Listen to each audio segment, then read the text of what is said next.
តម្លៃហាងឆេងមាសនៅព្រឹកថ្ងៃនេះបន្តការធ្លាក់ចុះហើយធ្លាក់ចុះបន្ថែមយ៉ាងខ្លាំងទៅទៀតហើយបងប្អូនដោយសារតែបញ្ហាសង្គ្រាមនៅក្នុងតំបន់មជ្ឈមបូព៌ានៅតែស្ថិតនៅក្នុងភាពក្តៅគគុកនៅឡើយទេបាទសួស្តីបងប្អូនទាំងគ្នានៅថ្ងៃទី28ខែឧសភាឆ្នាំ2026នេះយើងមើលឃើញថាតម្លៃហាងឆេងមាសមានការធ្លាក់ចុះបន្តទៅទៀតហើយដែលនៅក្នុងថ្ងៃនេះមានការធ្លាក់ពីតម្លៃ4464មកដល់តម្លៃបច្ចុប្បន្នស្ថិតនៅក្នុងតម្លៃ4376ដុល្លារនៅក្នុងមួយអោន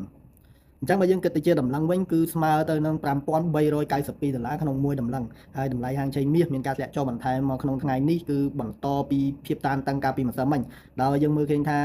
តែការពន្យាពេលបដិសេធទៅលើសំណើកិច្ចចរចាសន្តិភាពរវាងអាមេរិកនិងអ៊ីរ៉ង់ទេឥឡូវនេះសហរដ្ឋអាមេរិកមានការវាយប្រហារបន្ថែមទៅទៀតទៅក្នុងប្រទេសអ៊ីរ៉ង់ហើយដែលមានសារព័ត៌មានបានលើកឡើងថាសារព័ត៌មាននៅក្នុងប្រទេសអ៊ីរ៉ង់បានលើកឡើងថាមានសម្លេងផ្ទុះឡើងចំនួន3ទីតាំងនៅខាងកើតតំបន់ Bandar Abbas ដែលធ្វើឲ្យប្រព័ន្ធការពារនៅក្នុងប្រទេសអ៊ីរ៉ង់ចាប់ផ្ដើមដំណើរការឡើងមកវិញអញ្ចឹងគឺគេគិតថានេះជាការវាយប្រហាររបស់សហរដ្ឋអាមេរិកឬពីសម្ព័ន្ធមិត្តគឺប្រទេសអ៊ីស្រាអែលហើយដែលខាងសហរដ្ឋអាមេរិកបានធ្វើការឆ្លើយតបទៅវិញថាការវាយប្រហារនេះគឺជាការការពារខ្លួនដោយសារតែមានការវាយប្រហារដោយដ្រូនចំនួន4ទៅលើនាវាចម្បាំងរបស់សហរដ្ឋអាមេរិកអញ្ចឹងអាមេរិកនិយាយថាវាគឺជាការការពារខ្លួនសម្រាប់ការវាយប្រហារខាងលើហ្នឹងតែបញ្ហាសង្គ្រាមផ្ទុះឡើងមកវិញយើងមើលឃើញថាតម្លៃហាងឆេងមាសបន្តការធ្លាក់ថ្លៃដោយសារតែ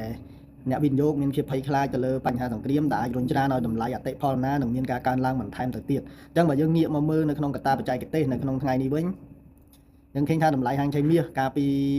ម្សិលមិញបានបិទជាបង្គោល bearish candle បន្តទៅទៀតដែលវាបាន break out តំបន់ទាបបំផុតហើយបច្ចុប្បន្ននេះទិសដៅដែលវាបានចុះមកដល់តំបន់4410ទៅ4378នេះគឺមាសបានចុះមកដល់ហើយក៏កំពុងតែមានភាពរេរស្ទាក់ស្ទើរនៅក្នុងតំបន់ហ្នឹងផងដែរអញ្ចឹងបើសិនជាតម្លៃហាងឆេងមាសមិនទាន់មានសញ្ញា confirm ក្នុងការ reversal ឬមួយក៏ជាសញ្ញាសម្រាប់យើងរងចាំបាយទិញឡើងត្រឡប់ទៅវិញទេបងប្អូនគួរតែរងចាំសិនដោយសារតែតម្លៃហាងឆេងមាសទិសដៅនៅក្នុងថ្ងៃនេះគឺកំពុងតែស្ថិតនៅក្នុងទិសដៅចុះខ្លាំងដោយសារកត្តាព័ត៌មានផងហើយកត្តាបច្ចេកទេសគឺវាបានបំបីតំបន់ key support ដែលខ្ញុំបានប្រាប់បងប្អូនកាលពីម្សិលមិញហើយអញ្ចឹងបើសិនជាមាសអាចនឹងមាន pullback មាន reversal យើងអាចមាន set up buy ហើយបើសិនជាមាសឡើងមកដល់តំបន់4450ទៅ4463នេះគឺជាតំបន់ទី1ដែលយើងធ្វើការលក់ចុះបើសិនជាមាន confirmation គ្រប់គ្រាន់ហើយអញ្ចឹងតំបន់ទី2សម្រាប់ធ្វើការលក់ចុះគឺតំបន់នេះគឺជាតំបន់4490ទៅ